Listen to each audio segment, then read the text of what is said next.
Bienvenidos a La Otra Realidad. En este programa hemos recorrido ya un camino y queda otro aún largo por recorrer. Aquí se han debatido temas a veces apasionantes, caracterizados por encerrar un misterio que está aún pendiente de resolver. Pero quedan otras muchas cuestiones esperándonos, cuestiones en las que nos introduciremos con toda la profundidad posible, cuestiones a las que trataremos de arrancar hasta la última gota de misterio que contienen. Lo que sí me gustaría en ese camino pendiente es conservar el título, La Otra Realidad, pese a su aparente incongruencia, porque lo cierto es que realidad no hay más que una. Pero es tan amplia, tan diversa, con tantos rincones oscuros, que habitualmente solo una parte de ella queda al alcance de nuestra vista. A veces, desde alguno de esos rincones asoma una extraña criatura o un objeto insólito de los que apenas tenemos una fugaz visión.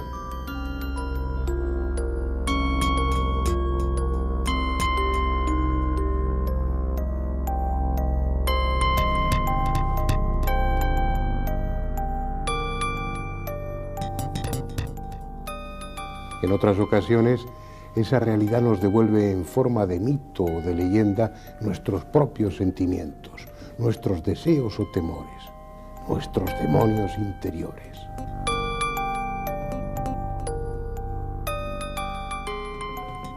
Y no con poca frecuencia, lo que vemos e incluso palpamos de esa realidad es tan desestabilizador, tan inquietante, que muchos prefieren mirar hacia otro lado para no angustiarse.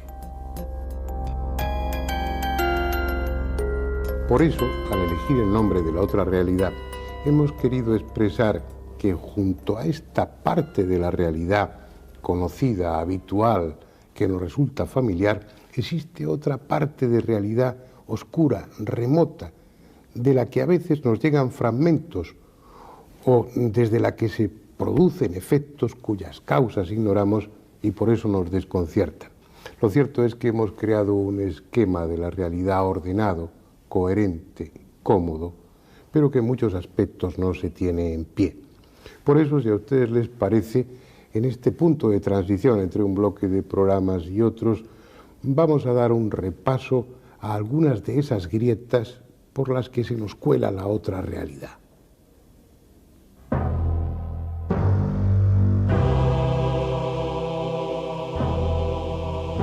Puestos a comenzar por algún sitio, tal vez lo más adecuado sea el pasado, y de él lo que aparentemente conocemos mejor o nos resulta más familiar, el antiguo Egipto. Hace unas cuantas semanas nos referíamos a uno de sus misterios, quizá el más novelesco, el descubrimiento de la tumba de Tutankamón y la supuesta maldición que se cernió sobre quienes profanaron su descanso. Aunque el cebo, por así decirlo, sea esa maldición, lo arqueológicamente importante fue el hallazgo en sí y la odisea de sus descubridores, Lord Carnarvon y Howard Carter. Si hubo maldición, actuó de forma extrañamente selectiva, porque mientras que Lord Carnarvon fue la primera víctima, Howard Carter, auténtico responsable del descubrimiento y el que más horas pasó dentro de la tumba y junto a la momia, murió de muerte natural muchos años después. Pese a todo, justo es reconocer que algunas muertes estuvieron rodeadas de circunstancias especiales, sobre todo la del propio Lord Carnarvon, aún hoy pendiente de explicación.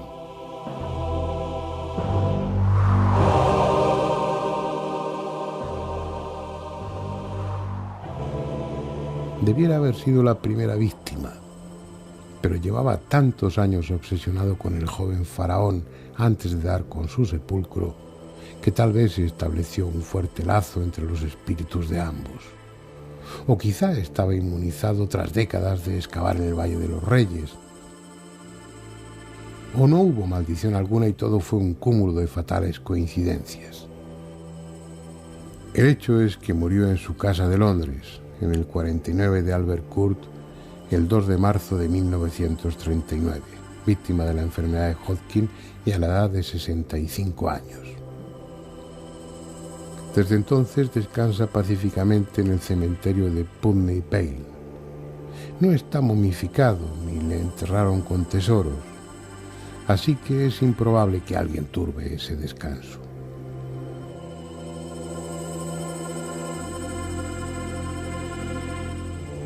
Fue un hombre de vida dura. A los 17 años ya estaba en Egipto como dibujante, plasmando en sus acuarelas las formas y sobre todo los colores de las piezas halladas que la fotografía de entonces no podía retratar. Probablemente habría terminado siendo un buen pintor, pero el destino le convirtió en ayudante del mejor arqueólogo que haya dado la historia, Flinders Petrie.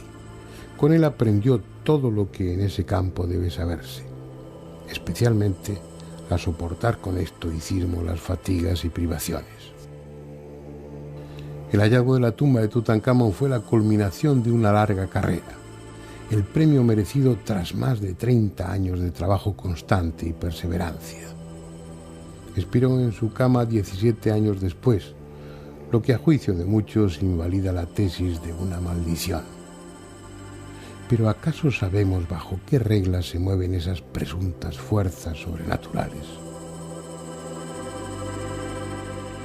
Para los peones que trabajaban en la excavación no hubo dudas de que algo siniestro iba a suceder cuando una serpiente cobra se comió al canario que Howard Carter se había hecho traer y del que se sentía tan orgulloso.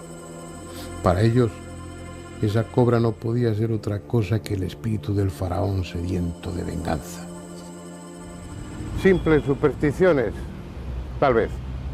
Pero lo cierto es que en ese momento Lord Carnarvon, el otro protagonista del hallazgo y profanación de la tumba, estaba agonizando en un hotel del Cairo, el Continental Savoy, en esta plaza, la antigua plaza de la Ópera, hoy de Ibrahim Pachá, que desapareció por un incendio en 1952. Solo queda el lugar y el recuerdo de aquellos acontecimientos. Se dijo que podía ser por la picadura de un mosquito, tal vez fue por una neumonía como figura en el certificado de función, quizá una histoplasmosis, pero en realidad, aunque se ha especulado mucho, no se sabe de qué murió Lord Carnarvon. Lo que sí se sabe es que cuando estaba agonizando repitió varias veces, horrorizado, una frase extraña, una frase que decía: un pájaro me araña la cara. Una frase aparentemente sin sentido, pero que para los egiptólogos sí lo tiene. Una conocida maldición escrita en el primer periodo intermedio dice textualmente que el pájaro Nekhbet destrozará a arañazos el rostro de quienes profanen una tumba. Nekhbet era la diosa buitre, símbolo del Alto Egipto y protectora de los faraones en este y en el otro mundo.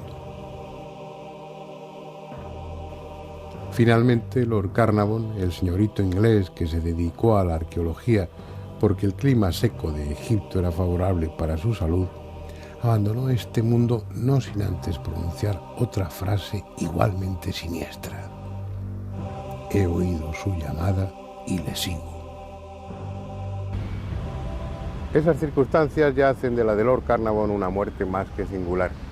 Sin embargo, no habrían sido suficientes para sustentar la idea de una maldición de no haberse producido otras dos casualidades más que inquietantes.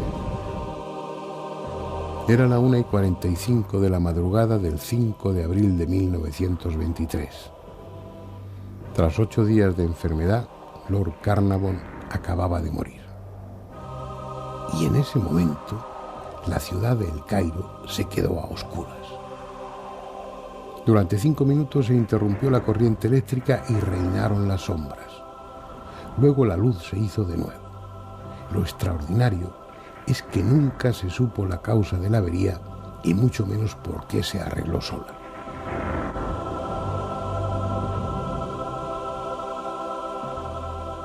La otra casualidad es que a miles de kilómetros, en la casa solariega de los Carnarvon, en Highclere Castle, y en ese mismo momento, Susan, la perra Fox Terrier favorita del Lord, que incluso le había acompañado en algún viaje a Egipto, comenzó a aullar desesperadamente y al cabo de unos instantes cayó muerta como fulminada. El 30 de abril, George Edward Stanhope Molyneux Herbert, quinto conde de Carnarvon, era enterrado en Beacon Hill, al lado del castillo de Highclere, donde pasó su infancia y parte de su vida.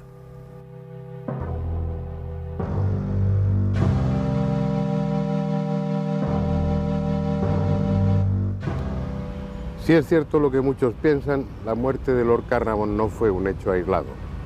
Fue la primera de una larga lista sobre la que flotó ominosa la sombra de Tutankamón.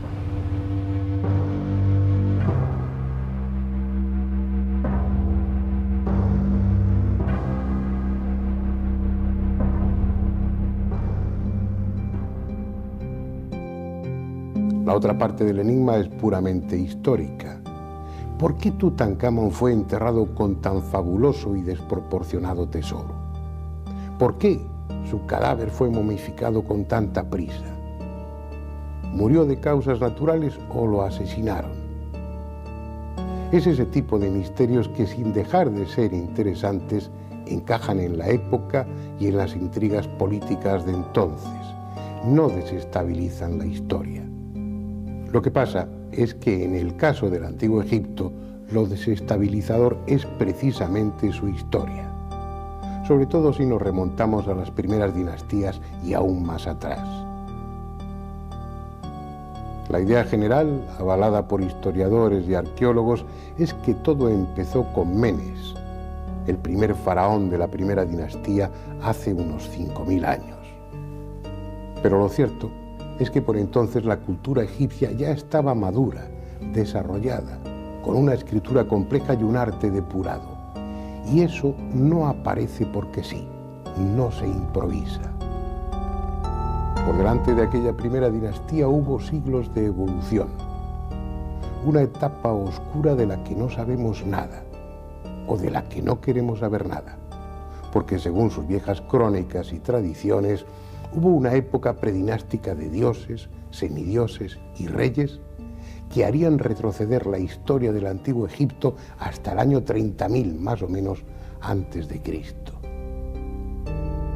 Absurdo. Tal vez, hasta que un día se encuentren las ruinas o tumbas de aquellos semidioses y haya que reescribir la historia. Lo que no tendría nada de extraño, porque son tantas las cuestiones pendientes sobre esa extraordinaria cultura que habría material para una serie entera de programas. Ya hace tiempo que hablamos de la Gran Pirámide y de los increíbles y al mismo tiempo indiscutibles conocimientos matemáticos y astronómicos que en esa construcción se plasmaron. Aunque quizá lo más asombroso sea la técnica que utilizaron para trabajar la piedra.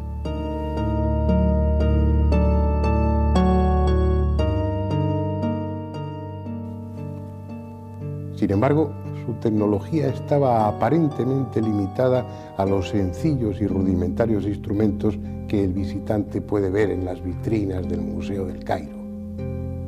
Herramientas adecuadas a esa época histórica, pero absolutamente, insisto, absolutamente inadecuadas para hacer lo que hicieron. Sin la menor duda, aunque no se hayan encontrado, poseyeron instrumentos ópticos de precisión y máquinas capaces de serrar o trepanar la piedra con mucha más eficacia de la que hoy en día podemos. Algo sabían que después olvidaron o que una casta conservó en el más absoluto secreto. Herramientas y técnicas que no podemos siquiera imaginar.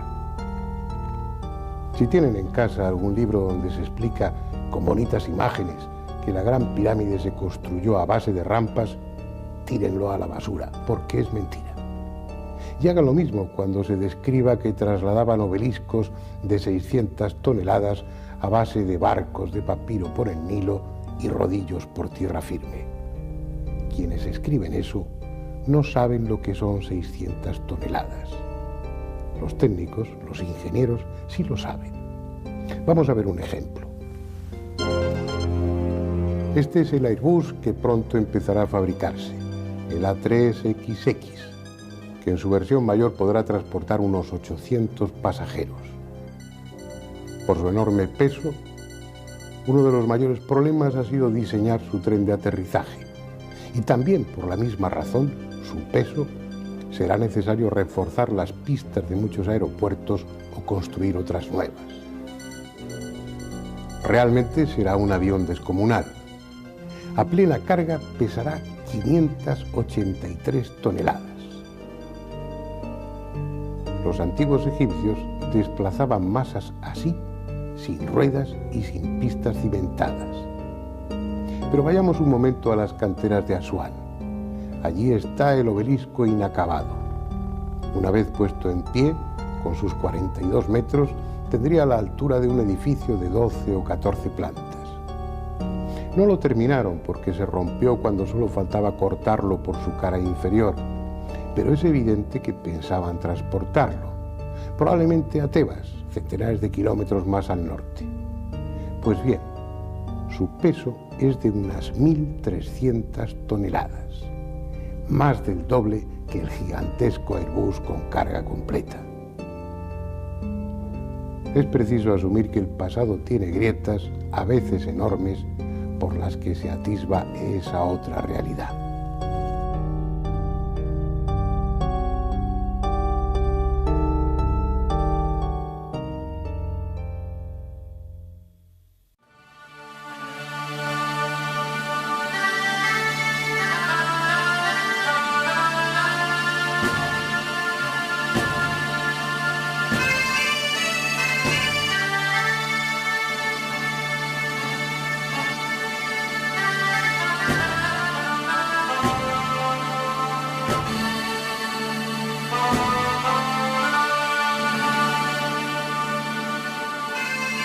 Quizá después de todo, los viejos dioses, al estilo de Yahvé, Viracocha o Huitzilopochtli, fueran reales. Aunque tuviese más de estrategas con tecnología sofisticada que de dioses en el sentido espiritual de la palabra. Es un tema del que nos ocupamos en su día, tal vez lo recuerde. Meterse en el terreno de los dioses puede traer complicaciones, porque aunque ya no estén entre nosotros, quedan las religiones que en torno a ellos hemos construido los hombres. Y al hablar de ese tema, es inevitable preguntarse si las religiones tienen algo que ver con ese presunto Dios universal que todas ellas pretenden monopolizar.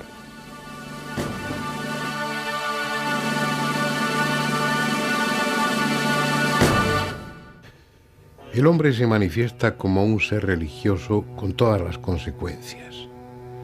En nombre del Dios correspondiente, que por supuesto siempre es el único y verdadero, es capaz de los actos más sublimes y de las acciones más abominables.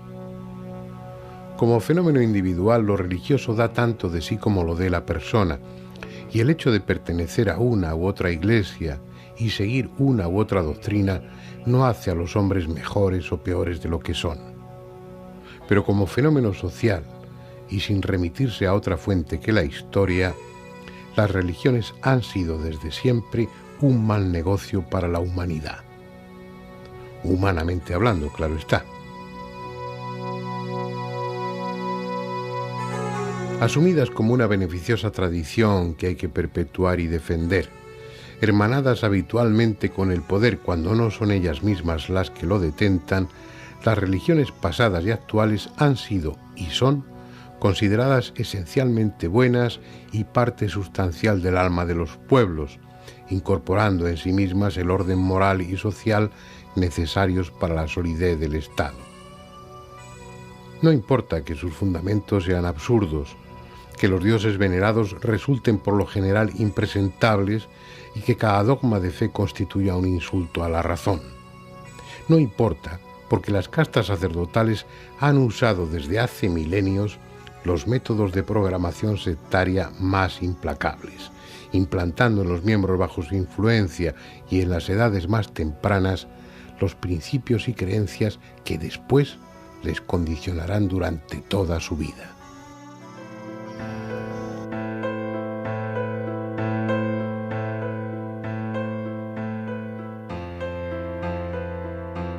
Son temas espinosos. En ellos hay mucho sentimiento puesto, tienen una enorme carga afectiva y hablar por ejemplo, de Jesús desde un punto de vista histórico, aséptico, analizando su figura como la de un líder mesiánico más de los muchos que entonces hubo en Palestina, despertó en su momento más de una airada protesta.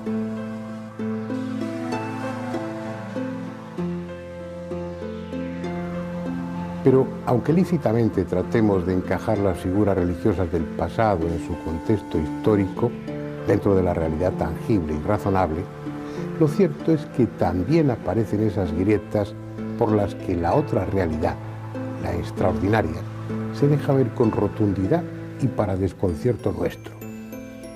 Y si no, ahí está la llamada Sábana Santa de Turín para demostrarlo.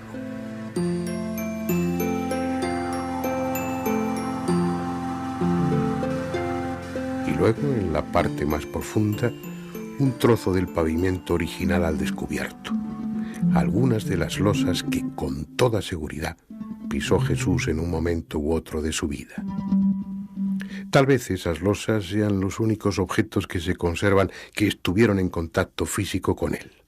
Solo tal vez, porque en una capilla a 2.800 kilómetros de aquí se venera una desconcertante tela que, según todo parece señalar, envolvió su cuerpo y ha guardado, nadie sabe cómo, cada detalle de la atroz tortura y de la ignominiosa muerte que, según la tradición, sufrió. Hoy se la conoce como la Sábana Santa. Mide 4 metros y 30 centímetros de largo por 1,10 metros de ancho. Y para muchos no hay duda de que se trata del sudario que envolvió el cuerpo de Jesús en su tumba.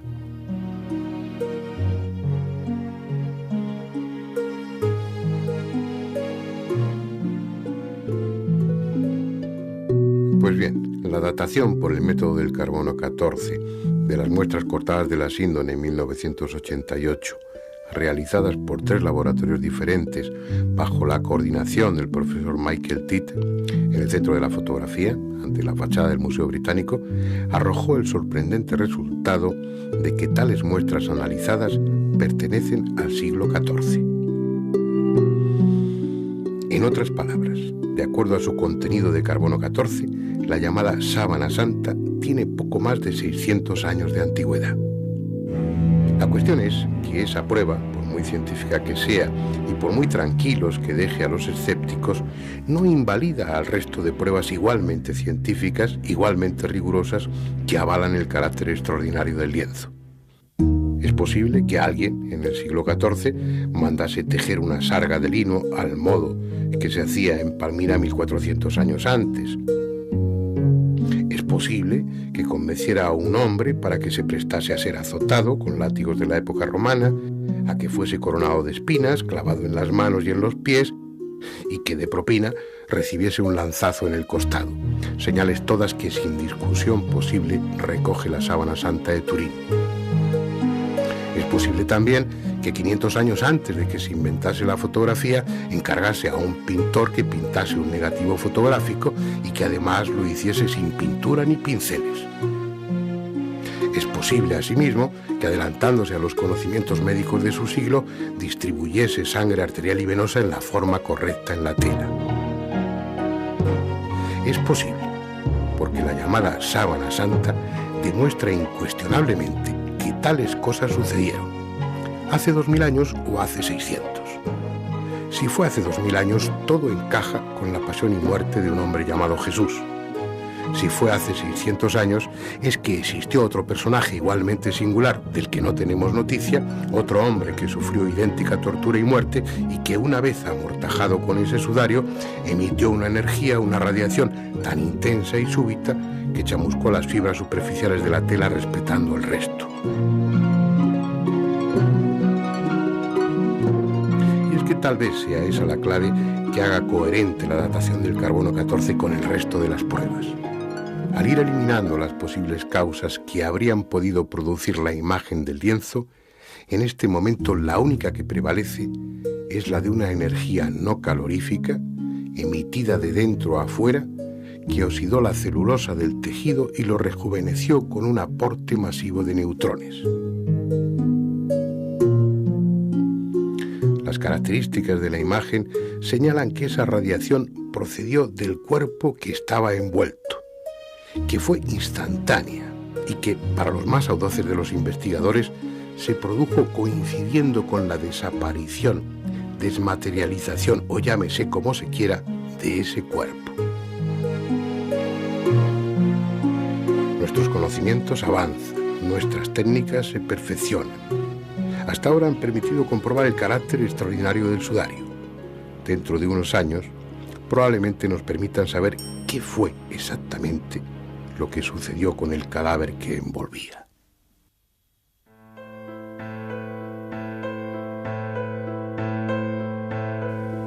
¿Hasta qué punto podemos estar seguros de nada? La realidad es diversa, compleja, a veces escurridiza, y con frecuencia las cosas no son lo que parecen. Ni siquiera hay razones contundentes para negar que en las leyendas se encierra una parte de verdad. Recuerdo que estuvimos en Glastonbury y otros lugares del sur de Inglaterra siguiéndole la pista al mítico rey Arturo y a sus caballeros de la tabla redonda. Es una parte del mundo donde floreció, como en ninguna otra, la leyenda del Santo Grial. La copa que Jesús utilizó durante la última cena y que, según se dice, conservó José de Arimatea, usándola después para recoger en ella parte de la sangre que salió del cuerpo de Cristo mientras lo amortajaba. Tradiciones piadosas, probablemente sin fundamento alguno, aunque en esas tierras inglesas se asegure que José de Arimatea estuvo allí y que el rey Arturo fue un personaje auténtico que está enterrado entre las ruinas de una vieja abadía. Lo razonable es pensar que todo se reduce a un puro mito, invención de los juglares medievales, y que el Santo Grial no era sino una alegoría mística. La copa de la última cena, fuese del material que fuese, necesariamente se habrá perdido o incluso destruido hace siglos. ¿O no? Y una vez más estamos equivocados.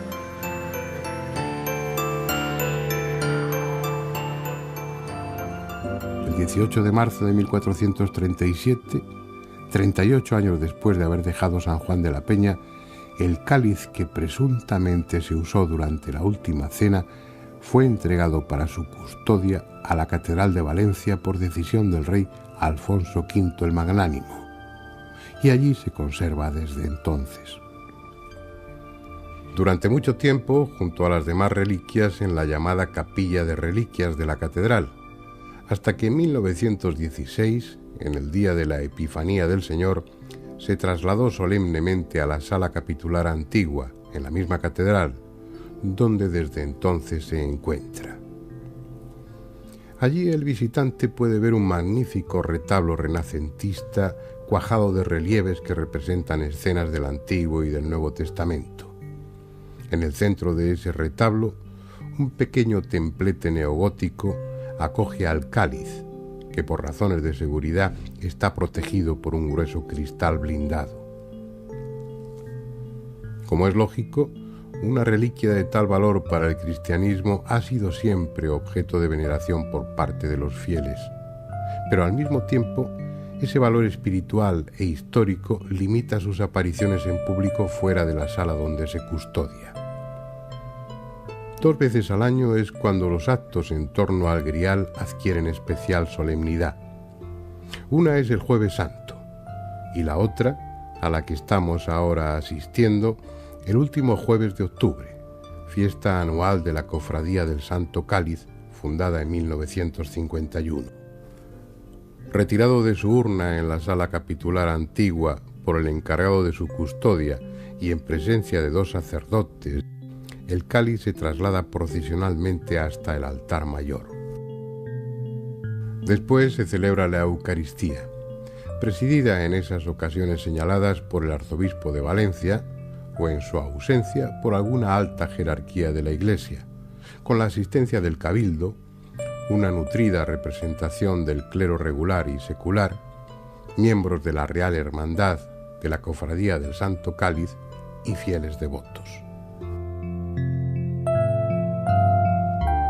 A continuación, el ceremonial incluye el rezo de las preces reglamentarias al Santo Grial y, por último, una procesión claustral de retorno a su capilla mientras se entonan los llamados gozos al Santo Cáliz.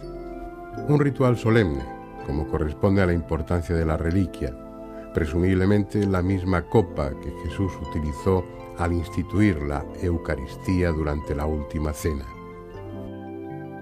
La copa es solo la parte de arriba. Está tallada en ágata cornalina oriental y los estudios realizados han permitido deducir que corresponde al periodo entre el siglo II a.C. y el siglo I de nuestra era. Igualmente, los expertos consideran que su factura es propia de algún taller de Egipto, de Siria o de la misma Palestina. Características que la sitúan en la época y en el entorno correctos para ser lo que la tradición afirma que es, el Santo Grial. El resto, en oro burilado, y el pie, también de ágata, fueron añadidos después, probablemente cuando salió de San Juan de la Peña y estuvo en las capillas reales de la Corona de Aragón. 26 perlas, 2 esmeraldas y 2 berilos realzan su aspecto, aunque nada añaden a su valor espiritual. Así pues, es casi seguro que ese grial buscado por los caballeros medievales sea el que se conserva en la Catedral de Valencia.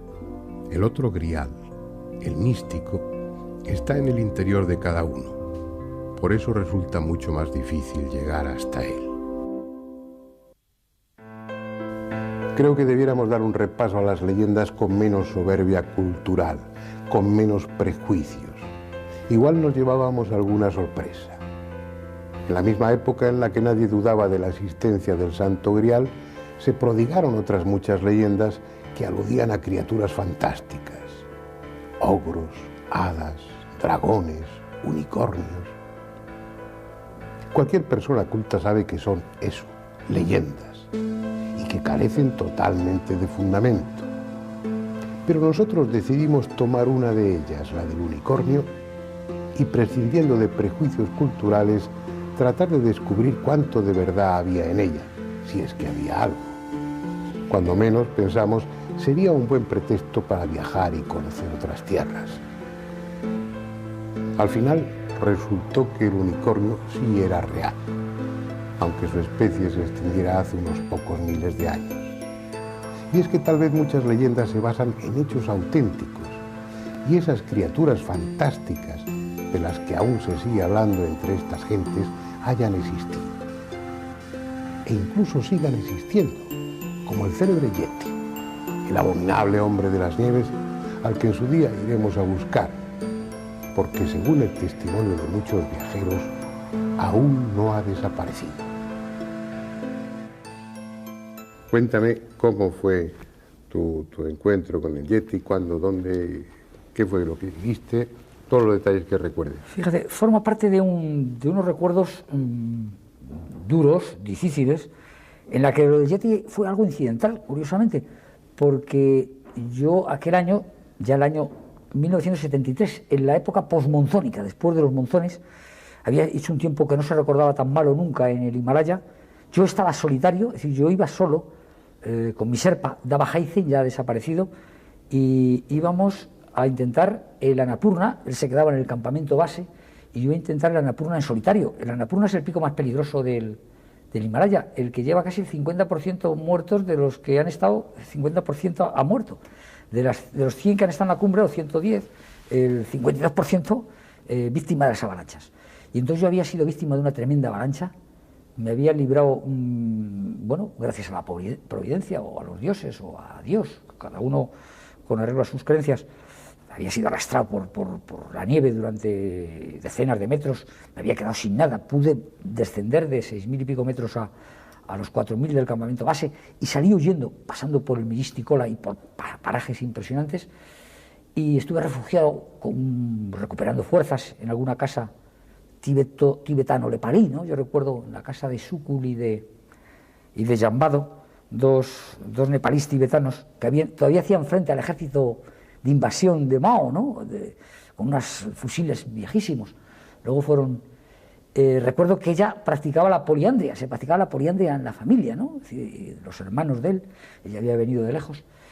Salí de aquella casa después de 3 o 4 días, cuando pude cruzar los torrentes, épocas monzónicas muy violentas, y recuerdo que ya recuperado me interné, después de bajar todos aquellos precipicios preciosos, me interné en el bosque de Lete, y era el atardecer, un bosque muy tupido que hay, camino del Kaligandaki, el cañón más profundo de la Tierra entre la Annapurna y el Dhaulayiri, que son 2 millas colosales, entonces entre medias el Gandaki, camino del Gandaki en el bosque de Lete, no se me olvidará nunca, era el atardecer, era muy oscuro porque era un bosque, yo ya había encendido mi lámpara frontal, venía recuperado físicamente, después de esos momentos difíciles y en las que la mente, pues efectivamente, puede ver otras instancias de la vida o de la conciencia, ¿no?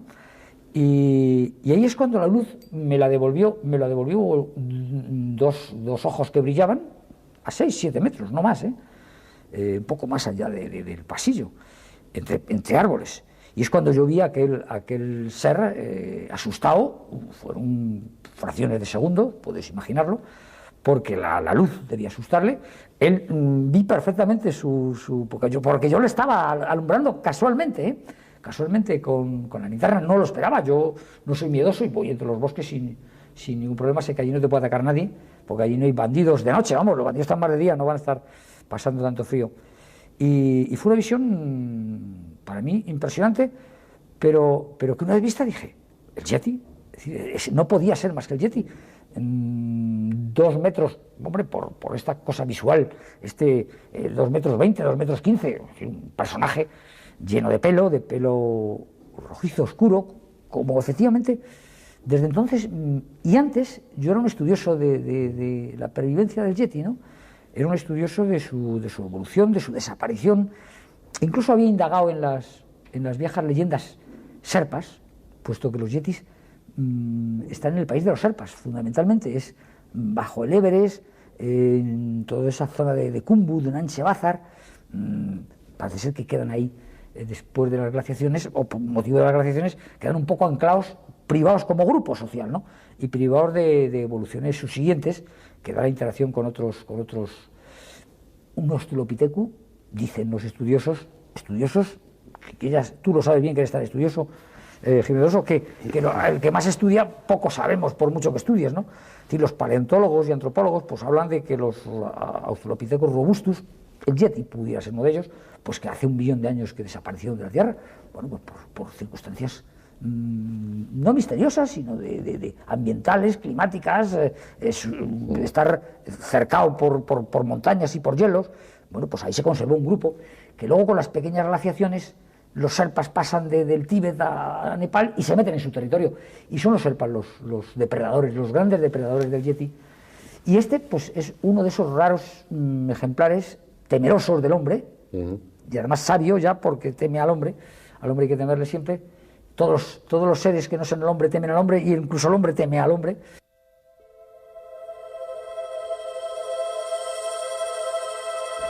En este camino realizado también hemos descorrido parcialmente esa invisible cortina que rodea a la realidad cotidiana para escuchar y ver a aquellos que supuestamente han cruzado al otro lado. El camino iniciado por Jürgenson y Raudive fue seguido inmediatamente por decenas de investigadores y más tarde por aficionados de todo el mundo. A estas alturas, el número de psicofonías grabadas puede contarse por millones. Aunque el origen de estas voces misteriosas sigue siendo objeto de encendidos debates, para muchos, quizás la mayoría, se trata de sonidos procedentes del mundo de los muertos. Sin embargo, en contra de lo que pudiera pensarse, los cementerios no son el sitio más adecuado y los resultados en ellos obtenidos son escasos. Más bien da la impresión de que estas grabaciones guardan relación con los sentimientos que experimentaron en vida los que ahora están muertos. Por eso es más fácil obtener psicofonías en casas abandonadas, ruinas y otros lugares que en tiempos fueron escenario de sufrimientos, de tragedias, de muertes violentas. Vayamos a algunos de esos emplazamientos en los que grabar este tipo de voces es, si no habitual, por lo menos frecuente. Durante el reportaje incluiremos algunas de las psicofonías allí conseguidas. Para una mejor audición en cada ocasión se oirán repetidas 2 o 3 veces.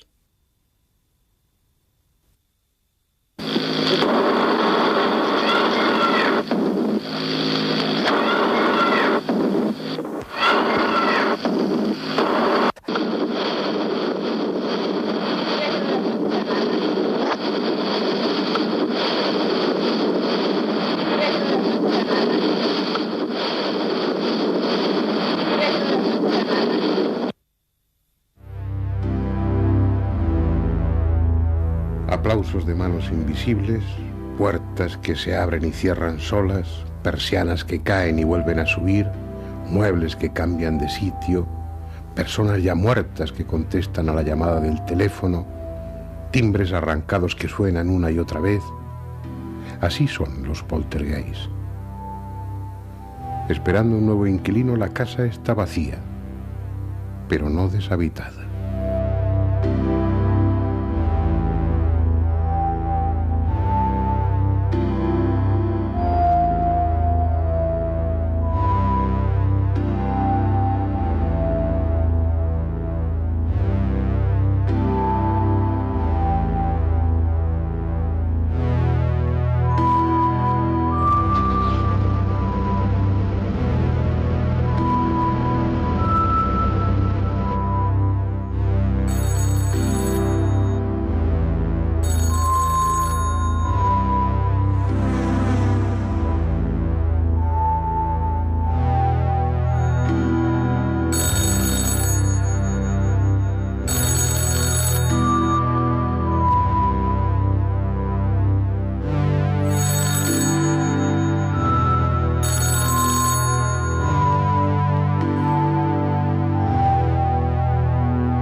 No procede de un lugar solitario o siniestro, si acaso todo lo contrario.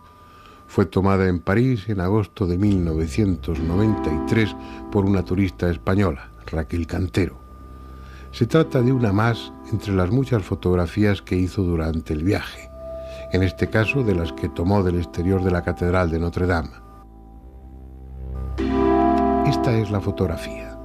La cámara utilizada fue una Chinon y la película Polaroid Color HD 2 de Cienasa. Ni ella ni su acompañante notaron nada extraño en la fachada que acababan de fotografiar y continuaron su recorrido por París. Ni siquiera al revelar las fotos ya en España se fijaron en un detalle que ustedes tal vez ya han observado. Fue pasado el tiempo cuando descubrieron que en la fotografía había un personaje. Véanlo ahora con más detenimiento. Está allá arriba, en una de las torrecillas que rematan los contrafuertes. En su día estudiamos concienzudamente el negativo junto con el resto del carrete. No hay manipulación alguna. Una figura, aparentemente dotada de luz propia, casi fluorescente, parece estar observando la ciudad desde lo alto. Si uno pone algo de imaginación, puede distinguir la peluca blanca y el atuendo de alguien perteneciente al siglo XVII o XVIII. Es sin duda la fotografía auténtica de un fantasma, sean lo que sean los fantasmas.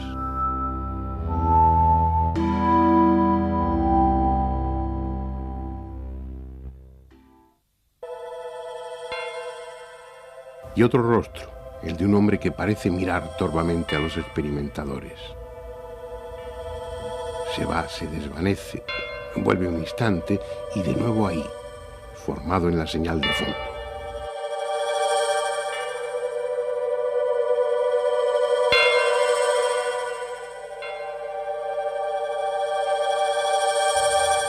Y luego, enormemente contrastado, apenas definido, pero perfectamente reconocible pese a todo, otro rostro, el de una hermosa mujer.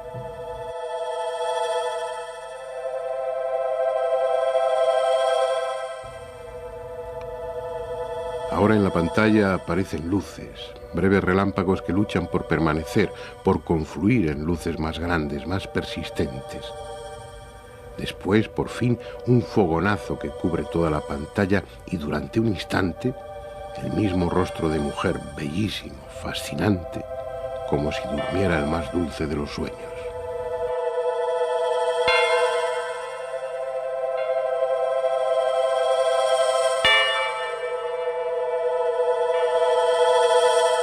Es probable que jamás vuelvan a asistir a un espectáculo similar. Alguien, algo, alguna energía parece tratar de ordenar el flujo de electrones, de controlar el caos electrónico para que una nueva imagen se forme. Y finalmente lo consigue. En un primerísimo plano, al lado izquierdo de la pantalla, la luz confluye, toma forma y surge la cara de un hombre que lucha por no desaparecer.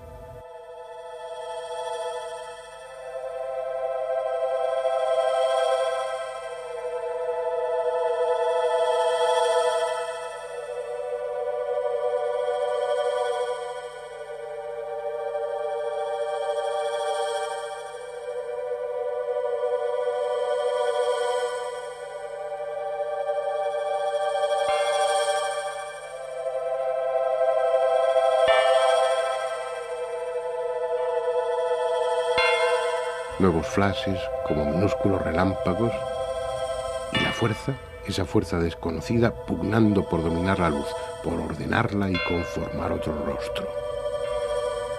Ahí está, la misma mujer de antes, viene, se va y por fin consigue quedarse, permanecer durante largos segundos, con su belleza distante, con sus rasgos perfectos e impasibles, durmiendo quién sabe qué sueño.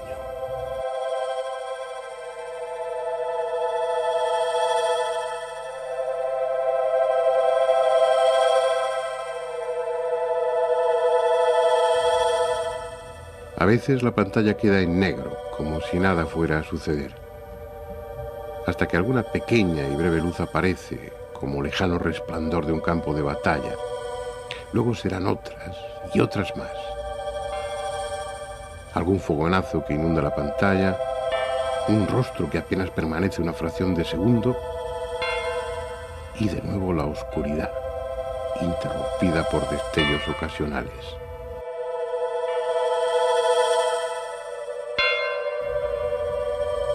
Hasta que inesperadamente, como si quisieran dejar constancia de que no eran una ilusión óptica, o tal vez como despedida, dos rostros reaparecen poco menos que simultáneamente.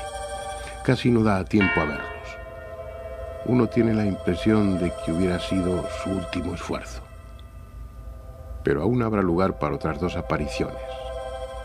Los parpadeos de luz que parecían haberse agotado encontrarán fuerzas para manifestarse otra vez y confluir en dos, quizá tres, caras definidas, indiscutibles, a pesar de su brevedad.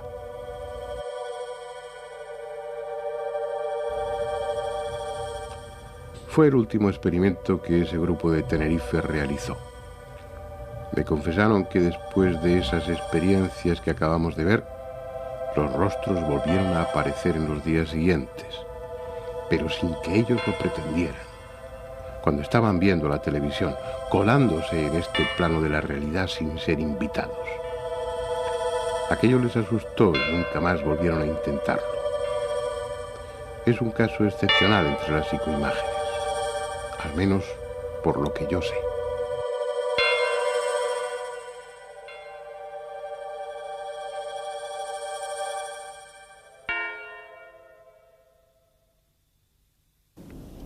Habrá que volver sobre ello, conocer nuevos casos, profundizar aún más. Porque si esa otra parte de la realidad es lo que parece ser, es que se está abriendo ni más ni menos que una puerta entre este mundo y el mundo de los muertos.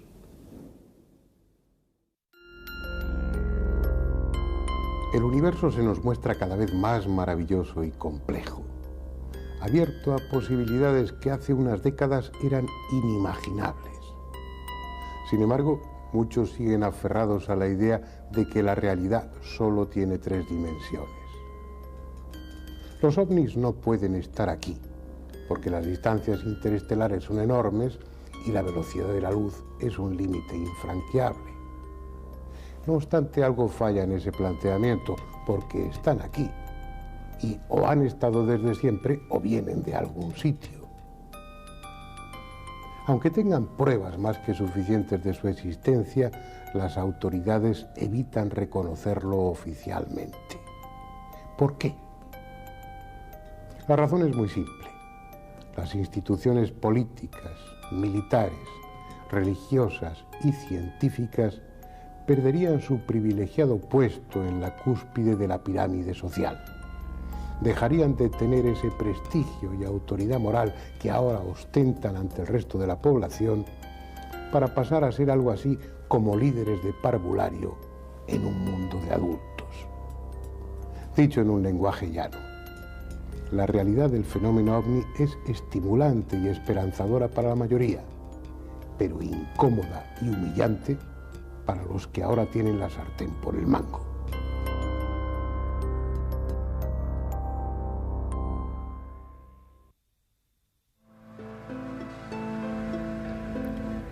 Sin embargo, las cosas no han cambiado tanto.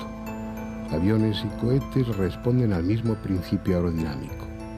Motores que les impulsan en una sola dirección a costa de quemar combustible, tanto más cuanto más rápido o más lejos queramos ir.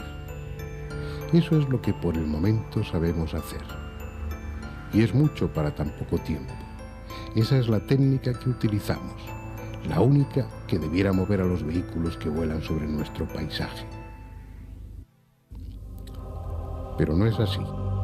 Hace más de 50 años que los medios de comunicación vienen haciéndose eco de la presencia de otras naves, de otros aparatos distintos, insólitos, que respondiendo a técnicas y fuentes de energía absolutamente ajenas a las nuestras, surcan también el cielo.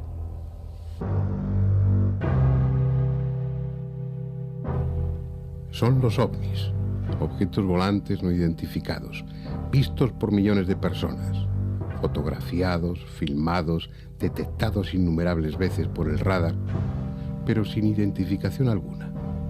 Naves dirigidas inteligentemente, pero de cuyos constructores y tripulantes no sabemos nada. Vehículos dotados de una tecnología que hace parecer a la nuestra poco menos que de la edad de piedra y que se pasean impunemente por el espacio aéreo de todos los países. ¿Tiene algo de extraño que desde su aparición los gobiernos se hayan ocupado del tema? ¿Puede a alguien sorprenderle que esos mismos gobiernos guarden en secreto toda la información que sobre esos objetos han acumulado? ¿Hay alguien tan ingenuo que crea que de tener en su poder una de esas naves estrelladas nos lo iban a contar?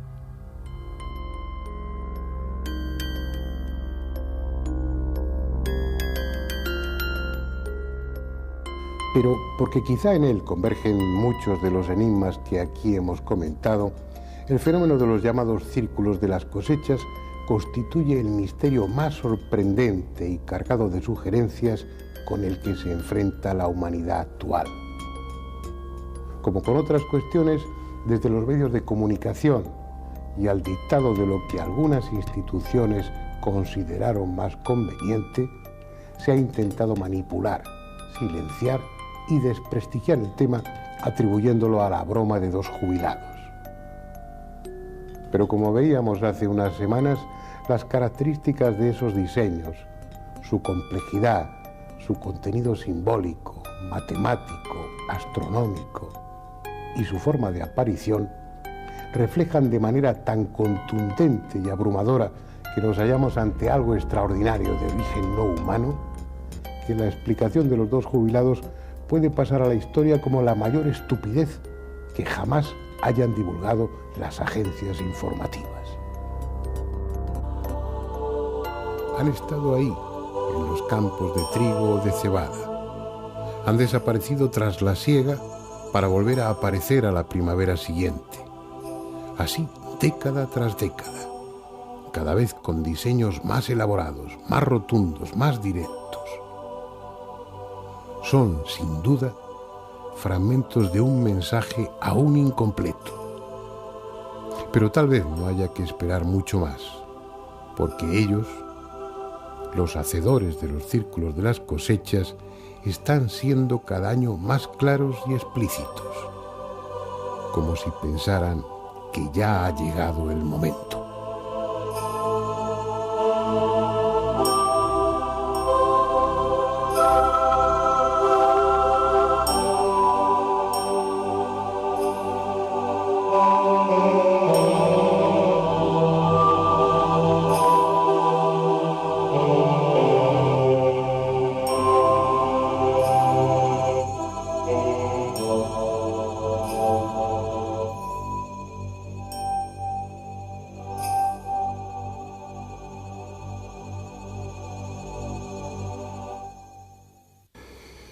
Bien, si les parece, dejemos aquí este recorrido por algunos de los temas tratados. Yo creo que hay argumentos más que suficientes para justificar que, pese a su aparente incongruencia, este espacio siga llamándose, como les decía al principio del programa, La Otra Realidad. Les espero aquí la semana que viene. Hasta entonces.